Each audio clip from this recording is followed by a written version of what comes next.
Good morning. These are your Tribune highlights for Wednesday, November 26, 2025. Brought to you by your Daily Bahamas headlines, especially for people on the go and for those who are visually impaired. Please subscribe, like, and share our YouTube channel at your Daily Bahamas headlines. Lead story: Wife threw acid in face of love rival. The Tribune leads today with a disturbing and violent case out of Grand Bahama. The Court of Appeal has rejected the appeal of 68-year-old Pandora McKenzie, who threw a metal cup filled with a corrosive substance into the face of Monisa Brainan, the woman she believed was involved with her husband. The attack left Ms. Brainan blind, disfigured, and permanently scarred. Court documents state that as the corrosive liquid hit her, she felt her skin dripping off her face. And emergency responders rushed her first to Rand Memorial Hospital and then to Jackson Memorial in Miami for critical care. The judges described the attack as cruel, horrific, and among the worst of the worst. They ruled that McKenzie's 7-year sentence was appropriate, stressing the seriousness and lifelong impact of the injuries. Bodies of Abaco men killed in Haiti finally returned home. The families of 2 Abaco men, Shadrach Stewart and Joey Russell, say their painful ordeal has finally come to an end after their loved ones' bodies were returned months after a drug-related operation in Haiti. Relatives described the delay as frustrating and depressing, citing a missing Haitian doctor's signature and repeated unanswered appeals for help.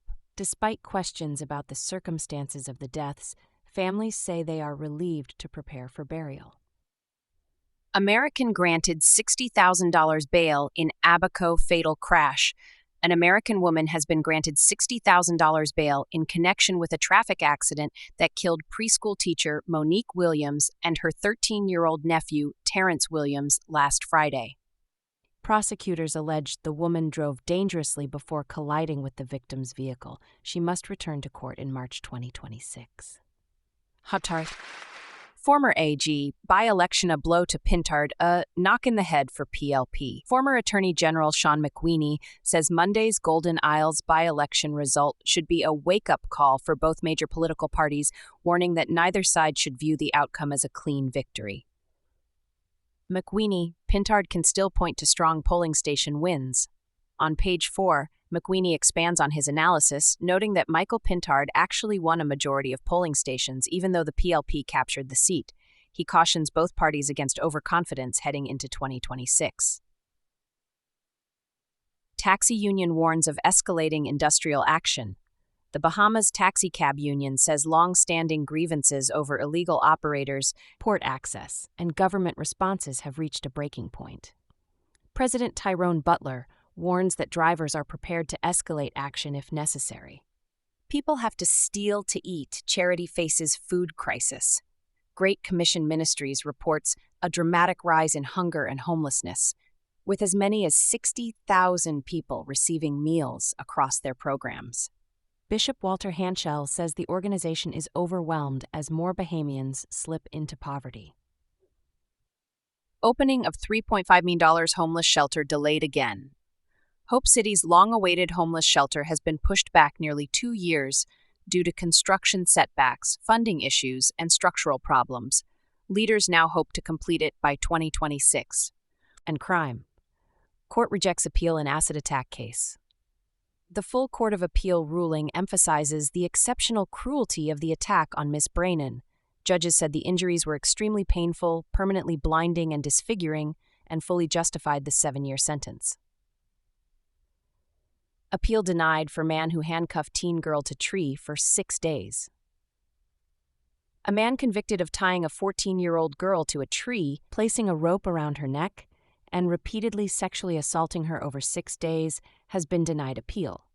The court said the sentence was neither harsh nor excessive, given the severity of the crimes. Security chiefs push for armed guards.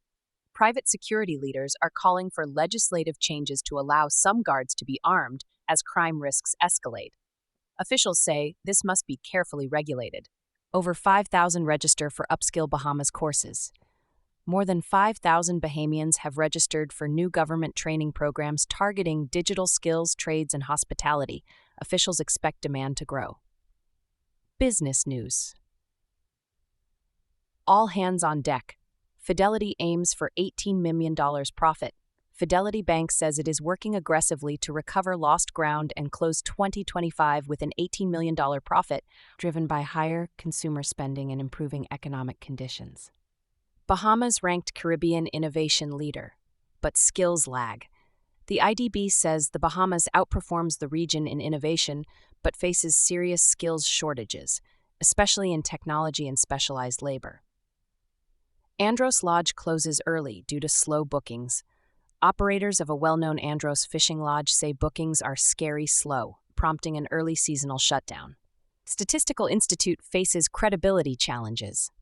The Bahamas National Statistical Institute is facing pressure to modernize data collection and improve reliability amid calls for greater transparency.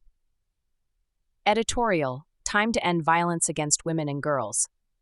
The editorial urges a national response to gender-based violence, citing the UN's 16 Days of Activism. It calls for stronger protections, more accountability, and a cultural shift.